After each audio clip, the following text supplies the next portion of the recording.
start, place the canopy roof upside down on a flat surface. Place the narrow foam tape along the edges. Make sure that the foam tape sits closer to the inside so that once the canopy is assembled, it isn't visible. If a foam strip is too short, you may join up two pieces together, but make sure that they are hard up against each other. Use a center punch or screwdriver to poke through the existing holes in the roof to allow the studs to come through. Next, install the roof rail. Make sure that the fold of the roof rail is facing towards the inside of the canopy. The side which is marked H is the side that goes to the back of the canopy. You can differentiate the front and the back by observing which side of the canopy is slanted and which side is straight. The straight end is on the front and the slanted end is on the back. Apply a thin bead of Sikaflex on the inner edge of the rail and around each stud.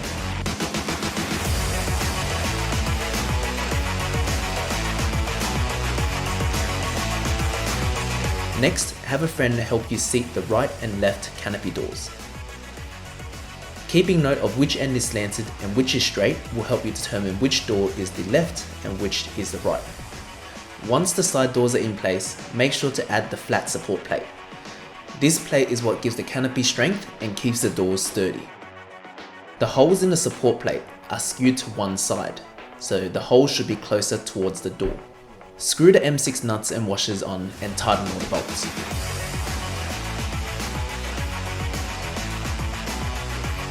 Next, apply some more thin tape to the edges of the front panel and back panel of the canopy, again keeping the foam tape closer to the inner edge for a neater finish. Use a center punch or screwdriver to poke through the existing holes to allow the bolts to come through. Apply a thin bead of Sikaflex in between the panels. Have a friend help you lift the doors onto the studs. Keep in mind which is the front panel and which is the back door. For a neater finish, place the rectangular plates on the outside of the joint as shown. Loosely screw on all the bolts. Once you are happy with the position, then tighten all the bolts. Remove the chrome cover that covers the outside edge of the upper tail light. Stick on the foam tape on the upper tail light and feed the wires through the hole in the foam. Use the two M4 bolts and nuts to secure the upper brake light to the top of the canopy.